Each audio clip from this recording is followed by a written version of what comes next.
Hello प्यारे बच्चों, कैसे हैं आप लोग। आशा करता हूँ स्वस्थ होंगे, सुरक्षित होंगे, खूब मन लगाकर पढ़ाई कर रहे होंगे। मैं जितिन त्यागी आपका स्वागत करता हूँ इंडियन डिफेंस एकेडमी में।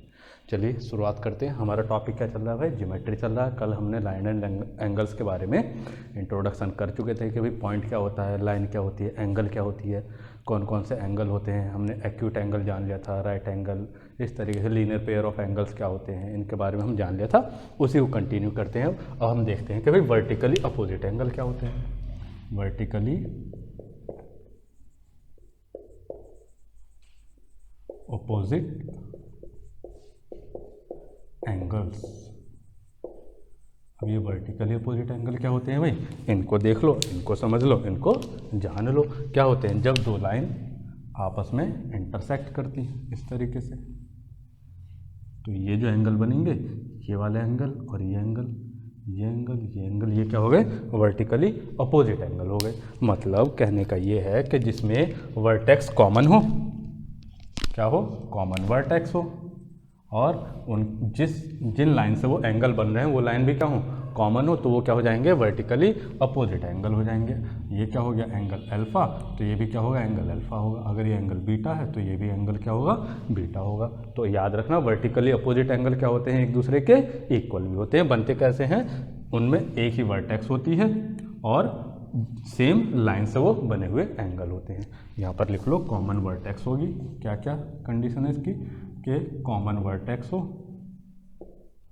और जो साइड्स हैं एंगल की, sides of angles are of same lines. ठीक है, एक तो इनमें क्या होनी चाहिए? वर्टेक्स कॉमन होनी चाहिए। दूसरा, जो उनकी साइड बन रही है एंगल्स की, वो किसकी होंगी? सेम लाइन से होनी चाहिए। उसके बाद अब हम आगे देखते हैं भाई कि अगर दो पैरेलल लाइंस हैं, उनको अगर एक ट्रांसवर्सल कट करती है तो हमारे पास कैसे कैसे एंगल बनते हैं और उसमें क्या क्या कंडीशंस होती हैं। देखो भैया,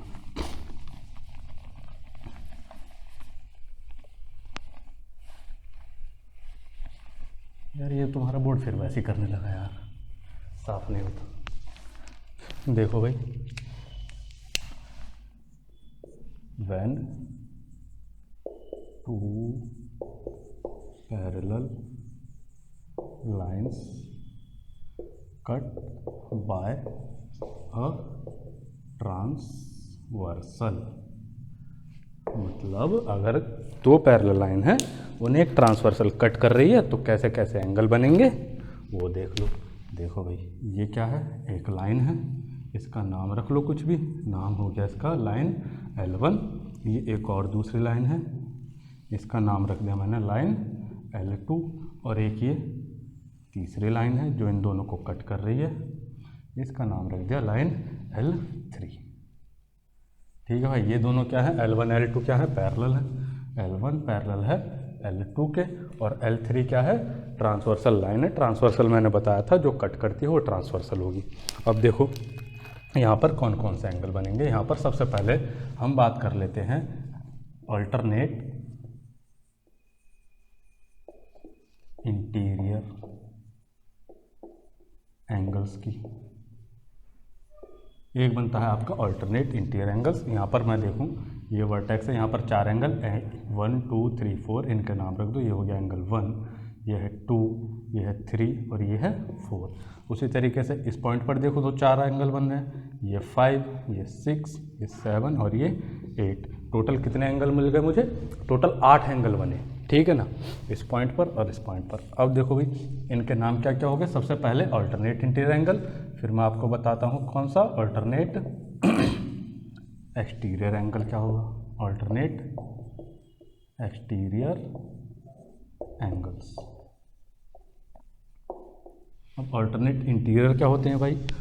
इंटीरियर मतलब दोनों पैरेलल लाइन के अंदर और एक छोड़कर दूसरा। जैसे 4 का अल्टरनेट इंटीरियर 6, 3 का 5। अगर मैं अल्टरनेट इंटीरियर एंगल्स का पेयर लिखूंगा तो कौन कौन सा बन रहा है? देखो, ये इंटीरियर मतलब पैरेलल लाइन के अंदर हो, ये 4 का अल्टरनेट इंटीरियर 6 और 3 का कौन सा हो गया? 5 हो गया। तो 4 एंगल 4 और एंगल 6, ये क्या हो गए?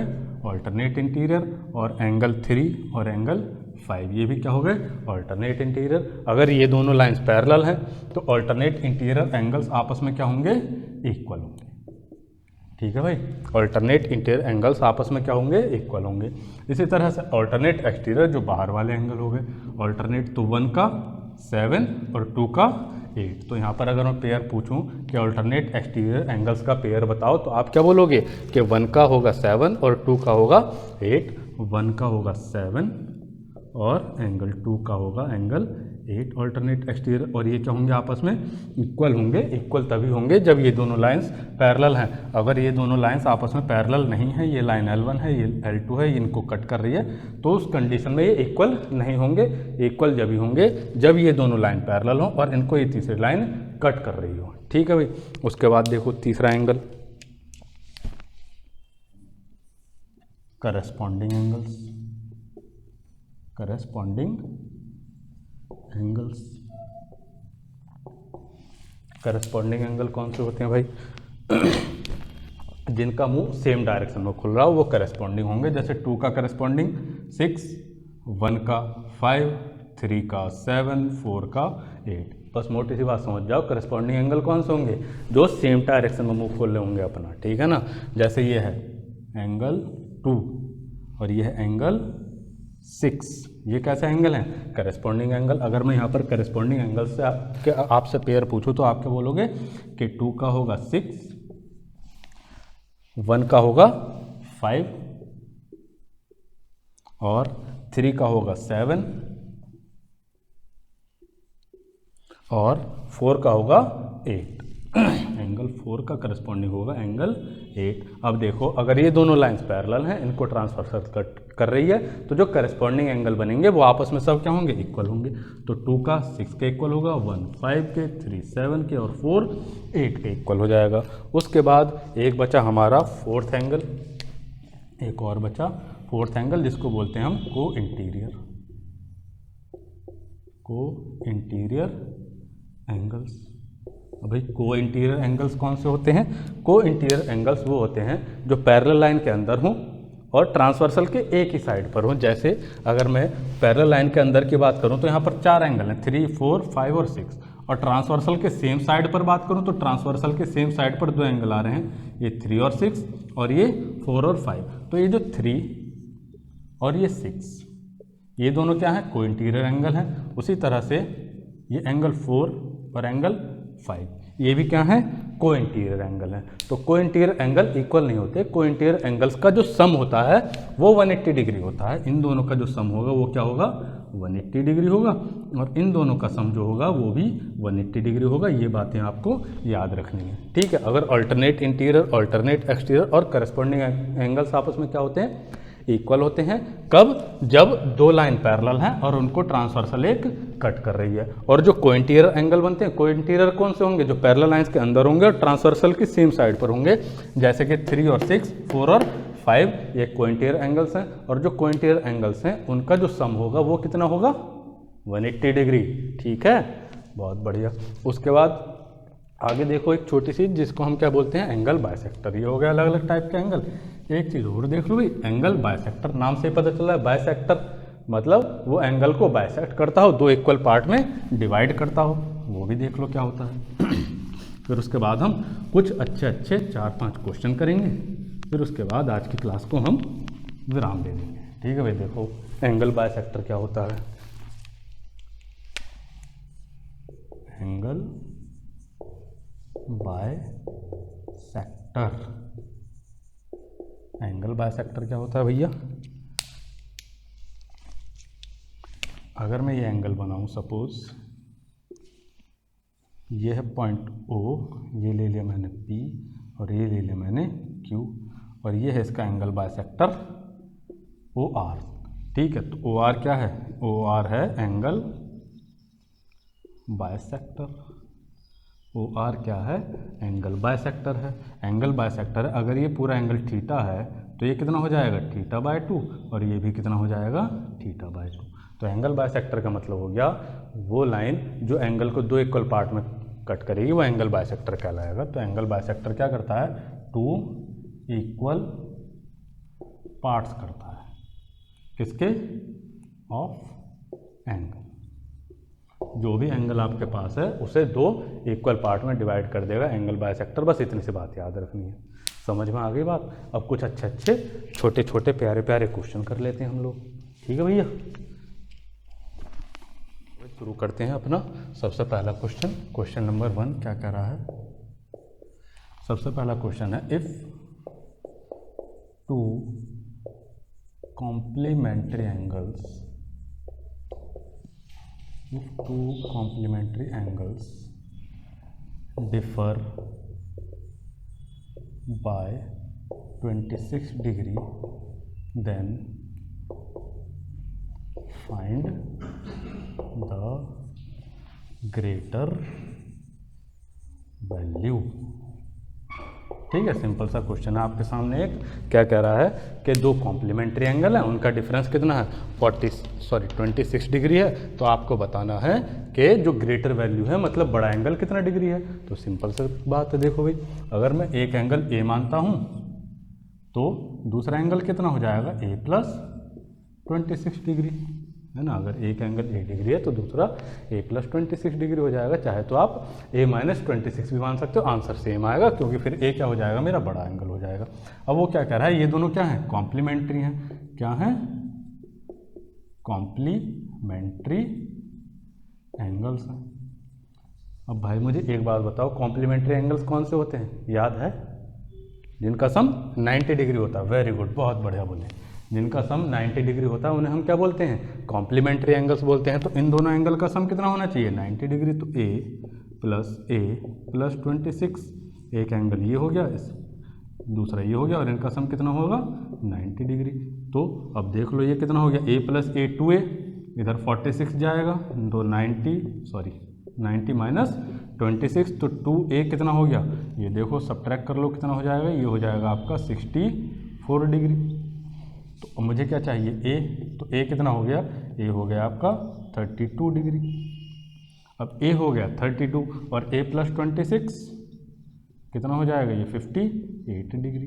तो मुझसे क्या पूछा उसने, मुझसे ग्रेटर वैल्यू पूछी, तो ग्रेटर वैल्यू कितनी हो गई, 58 डिग्री। आपका क्या हो गया, इस क्वेश्चन का आंसर हो गया। कर पाएंगे ऐसे इजी क्वेश्चन। आगे बढ़ते हैं, एक दूसरा देखो भाई।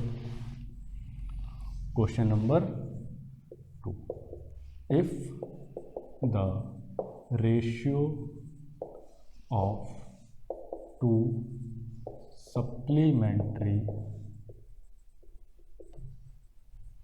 angles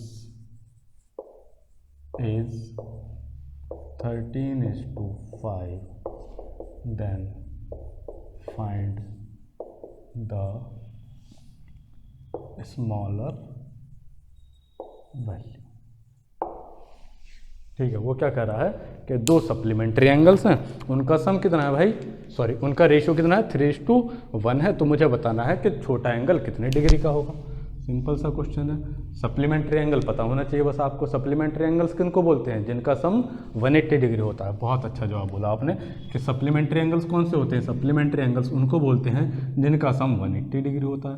भाई ये कितना दे रखा है रेशियो, 13:5 दे रखा है। तो इन दोनों का सम कितना हुआ, इन दोनों का सम हुआ 18 की वैल्यू 180, 1 की वैल्यू 10 डिग्री। आपसे क्या पूछी है, स्मॉलर वैल्यू। स्मॉलर वैल्यू कौन सी है, 5 की। तो 5 की कितनी होगी, 50। अगर वो बड़ी पूछ लेता तो कितनी बोलते, 130 डिग्री। और अगर वो इन दोनों का डिफरेंस पूछ लेता तो 8 बन रहा है, तो 80 डिग्री उनका डिफरेंस हो जाता। आप इस तरीके से बता सकते हैं। समझ पाए बात को। 13:5 उन दोनों का रेशियो है। दोनों का सम कितना हुआ 18 की वैल्यू 180 दे रखी है, क्योंकि उसने बोला है जो एंगल हैं ये दोनों जो रेशियो है वो सप्लीमेंट्री एंगल्स का है। तो 18 की वैल्यू 180, 1 की कितनी हो गई 10। तो अब आपसे कुछ ही पूछे, स्मॉलर वैल्यू, ग्रेटर वैल्यू, या उन दोनों का डिफरेंस, कुछ ही बता सकते हो। स्मॉलर पूछेगा तो 50 डिग्री। इस क्वेश्चन जो आपका आंसर बनेगा वो 50 डिग्री बनेगा। और क्या पूछ सकता था, वो पूछ सकता था ग्रेटर वैल्यू, तो 130 डिग्री बनेगा। वो उन दोनों का डिफरेंस पूछ सकता है, और डिफरेंस आपको दिख रहा है 13 - 5 मतलब 8 की वैल्यू कितनी हो जाती, 80 डिग्री। ये क्या हो जाता, आपका आंसर हो जाता। वो क्वेश्चन में आपसे कुछ ही पूछ सकता है। और आगे देखिए किस तरीके से क्वेश्चन आपके एग्जाम में भैया बन सकते हैं। देखो भाई, ये 4 क्वेश्चन है, फटाफट इनको सॉल्व करते हैं। क्या है पहला क्वेश्चन, पहले क्वेश्चन में कह रहा है in the figure if P Q parallel S R, तो कहाँ है पी क्यू ये है और एस आर ये है, ये दोनों पैरेलल हैं। फिर क्या बोलता है and S T parallel Q R, S T और क्यू आर ये पैरेलल है। ठीक है, तो आपको क्या बताना है, आपको x की वैल्यू बतानी है। x कहाँ पर आ रहा है, इस वर्टेक्स s पर आ रहा है। अब देखो ये दोनों पैरेलल है, पी क्यू और एस आर पैरेलल है, ये एक ट्रांसवर्सल कट कर रही है इनको। और अभी मैंने बताया अगर दो पैरेलल हैं ये ट्रांसवर्सल कट कर रही है, तो ये कैसे एंगल हो गए, ये जो कोने वाले हैं, ये जो z बना रहा है, ये तो आपको पता ही होगा जो z में आते हैं एंगल अंदर की तरफ, ये क्या होते हैं, ऑल्टरनेट इंटीरियर एंगल होते हैं और वो आपस में क्या होंगे, इक्वल होंगे। अब अगर ये 40 डिग्री है तो ये वाला भी कितना बन जाएगा भाई, 40 डिग्री बन जाएगा। अब देखो अब उसने क्या बोला कि एस टी और ये क्यू आर ये दोनों पैरेलल हैं और ये क्या हो गई, अब ट्रांसवर्सल हो गई। अब ये क्या बन गया, ये पूरा 100 डिग्री, ये पूरा 100 डिग्री, ये क्या हो गया, फिर से अल्टरनेट इंटीरियर हो गए, तो ये 100 है तो ये भी कितना हो जाएगा भाई, 100 डिग्री हो जाएगा। तो x की वैल्यू क्या हो जाएगी, ऑप्शन डी आपका करेक्ट ऑप्शन हो जाएगा 100 डिग्री। समझ पाए बात को, नहीं समझ पाए तो दोबारा देखो। उसने क्या बोला कि पी क्यू और एस आर पैरेलल है, तो ये पी आर किस चीज़ का काम करेगी, ट्रांसवर्सल का। और हमें पता है कि ये जो जेड में जो एंगल बनते हैं, ये जो कोने वाले एंगल होते हैं, इनको बोलते हैं अल्टरनेट इंटीरियर एंगल। और जब ये दोनों लाइन पैरेलल होंगी तो अल्टरनेट इंटीरियर एक दूसरे के इक्वल होंगे। अगर ये 40 है तो ये भी 40, तो ये पूरा एंगल कितना हो गया, 60 ये प्लस 40 ये, पूरा एंगल कितना हो गया, 100 डिग्री। फिर क्या बोलता है कि एस टी और क्यू आर भी पैरेलल है। अगर ये दोनों पैरेलल है, ये ट्रांसवर्सल कट कर रही है, तो फिर से क्या बन गए, ये ऑल्टरनेट इंटीरियर बन गए। एक्स किसके इक्वल हो जाएगा, इस 100 डिग्री, तो एक्स की वैल्यू क्या हो गई, 100 डिग्री। ऑप्शन डी आपका करेक्ट ऑप्शन हो गया। अब देखो अगला क्वेश्चन क्या कह रहा है, question number 4, if P Q parallel R S, P Q कहाँ है, ये पूरी लाइन पी क्यू और आर एस पैरेलल है, and A C is angle bisector, A C कहाँ है, ए सी ये एंगल बायसेक्टर है और बी सी ये एंगल बायसेक्टर है। एंगल बायसेक्टर मैंने बताया था क्या होता है, एंगल बायसेक्टर जो एक एंगल के दो इक्वल पार्ट करेगा वो एंगल बायसेक्टर कहलाएगा। फिर क्या कहलाता है, फिर क्या बोल रहा है वो, B C is angle bisector of R B A C इस एंगल का एंगल बायसेक्टर है और B C R B A का एंगल बायसेक्टर है। तो हमें क्या बताना है, then angle A C B कहाँ आ रहा है, ए सी बी आ रहा है ये। अब देखो ये जो एंगल ए है, ये जो एंगल ए है और ये जो एंगल बी है, ये कैसे एंगल बन रहे हैं भाई, ट्रांसवर्सल के सेम साइड और पैरेलल लाइन के अंदर। समझ गए, ट्रांसवर्सल के सेम साइड पर हैं और पैरेलल लाइंस के अंदर हैं। तो जो ये एंगल ए है और जो एंगल बी है, ये कैसे एंगल हो गए, ये होगा को इंटीरियर एंगल। और जब ये को इंटीरियर एंगल है तो इनका सम कितना होगा, इनका सम होगा 180 डिग्री। ये जो एंगल है, ये वाला एंगल पी ए बी और एंगल आर बी ए, ये कैसे कैसे एंगल हो गए, ये हो गए को इंटीरियर एंगल। को इंटीरियर का सम कितना होता है, 180 डिग्री होता है। तो इन दोनों एंगल्स का जो सम बनेगा वो बनेगा 180 डिग्री। एंगल कौन कौन सा, angle P A B plus angle R B A कितना होगा, 180 डिग्री। 180 डिग्री क्यों होगा, क्योंकि ये को इंटीरियर एंगल्स बन रहे हैं। अब देखो ये क्या बोलता है कि ए सी क्या है, एंगल बायसेक्टर है। ए सी क्या है, एंगल बायसेक्टर है, मतलब ये दो इक्वल पार्ट करता है इस एंगल के, ये और ये इक्वल पार्ट हो गए। ये भी क्या है, एंगल बायसेक्टर। अगर मैं इसको थोड़ी देर के लिए पूरे एंगल को थीटा मान लेता हूँ आपके लिए, इस पूरे एंगल को मैं अल्फा मान लेता हूँ आपके लिए, ये एंगल बायसेक्टर है, तो ये अंदर वाला कितना बचेगा, ये बचेगा भाई थीटा बाय 2। ये कितना बचेगा, अल्फा बाय 2। ठीक है, तो इस पी ए बी को मैंने कितना माना है, थीटा माना है, तो पी ए बी की जगह थीटा लिख लेता हूँ और ये आर बी ए की जगह अल्फा लिख लेता हूँ, जिससे आपको समझने में आसानी रहे। अब मुझे क्या बताना है, मुझे एंगल सी बताना है कि एंगल सी कितना होगा। अभी ट्राइंगल के हो गए तीनों एंगल। अब अगर मैं यहाँ पर बना दूँ इस तरीके से ट्राइंगल, ये क्या बन गया, ए बी और सी, ये एंगल कितना आ रहा है, थीटा बाय 2, ये एंगल कितना आ रहा है, अल्फा बाय 2। आपको एंगल सी बताना है। आपको पता है कि किसी भी ट्राइंगल के तीनों इंटीरियर एंगल का सम कितना होता है, 180 डिग्री होता है। पता है ये बात कि ट्राइंगल के तीनों इंटीरियर एंगल का सम कितना होता है, 180 डिग्री होता है। अब मैं थीटा बाय 2 अल्फा बाय 2 निकाल सकता हूँ। कैसे निकालूंगा, यहाँ पर 2 से डिवाइड कर दो पूरे में। यहाँ पर जब मैं पूरे में 2 से डिवाइड करूँगा तो theta by 2 plus alpha by 2 equals to 180 by 2, ये कितना हो गया, 90 डिग्री। अब बताओ, जब इन दोनों एंगल का सम 90 डिग्री है तो तीसरा एंगल कितना बच जाएगा, वो 90 बच जाएगा। तो एंगल सी कितना हो गया आपका, 90 डिग्री। ऑप्शन सी क्या हो गया आपका, करेक्ट ऑप्शन हो गया। समझ पाए बात को, नहीं समझ में आए तो कमेंट सेक्शन में लिख के बताना, आपका अपना है।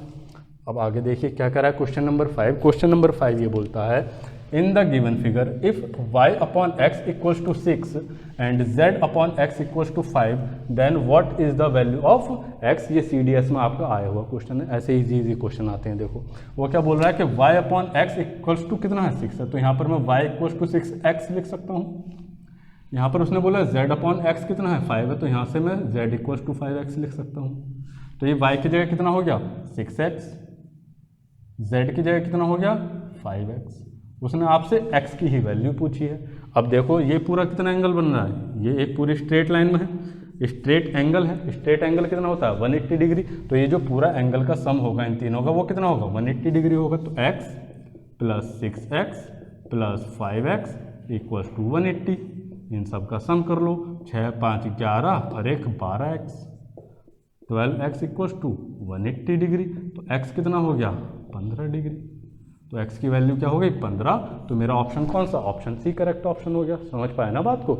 यहाँ से मैं देख सकता हूँ y upon x equals to उसने 6 लिखा है, तो मैं x को इधर 6 से मल्टीप्लाई करा दूंगा, तो y इक्वल्स टू कितना हो गया भाई 6x हो गया। यहाँ पर z अपॉन x कितना है 5 है, तो इस x को इधर मल्टीप्लाई करूंगा तो z की जगह मैं क्या लिख सकता हूँ 5x लिख सकता हूँ। बस वही काम मैंने यहाँ पर करा, y की जगह मैंने 6x लिख लिया, z की जगह मैंने 5x लिख लिया, और ये पूरा कितना एंगल बना 180 डिग्री। तो x plus 6x plus 5x equals to कितना 180, और जब 180 को 12 से डिवाइड करा तो कितना आया 15 डिग्री। और मुझसे क्वेश्चन में पूछा क्या है उसने कि x की वैल्यू बतानी है, तो कौन सा ऑप्शन हो गया option C 15 degree correct option हो गया। समझ पाए बात को। ऐसा क्वेश्चन है और ये CDS 2020 का आया हुआ क्वेश्चन है। अगला क्वेश्चन देखो भाई क्या बोल रहा है, in the given figure P Q parallel R S. कहाँ है भाई, ये है पी क्यू और ये है आर एस। आर एस सुनकर मुंह में पानी आ जाता तुम्हारा, क्यों भाई।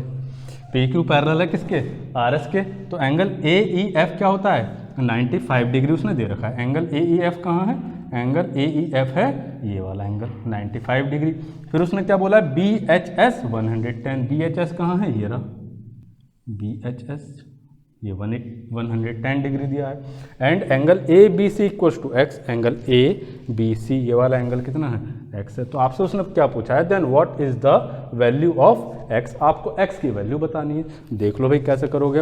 अब मुझे बताओ कि ये क्या है पी क्यू और आर एस क्या है पैरेलल है, ये क्या है ट्रांसवर्सल है, ये वाला एंगल और ये वाला एंगल कैसे एंगल हो गए जो सेम डायरेक्शन में मुंह खोलेंगे करस्पॉन्डिंग एंगल। तो अगर ये 95 तो ये भी 95।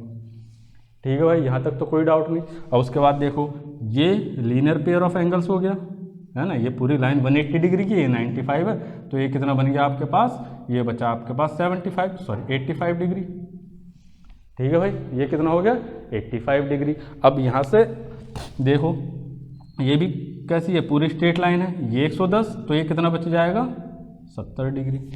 ठीक है, और मैंने बताया कि किसी भी ट्राइंगल के तीनों एंगल का सम कितना होता है 180 डिग्री होता है। तो यहाँ से आप कर पाओगे कि 85 degree plus x plus 70 degree equals to 180 degree.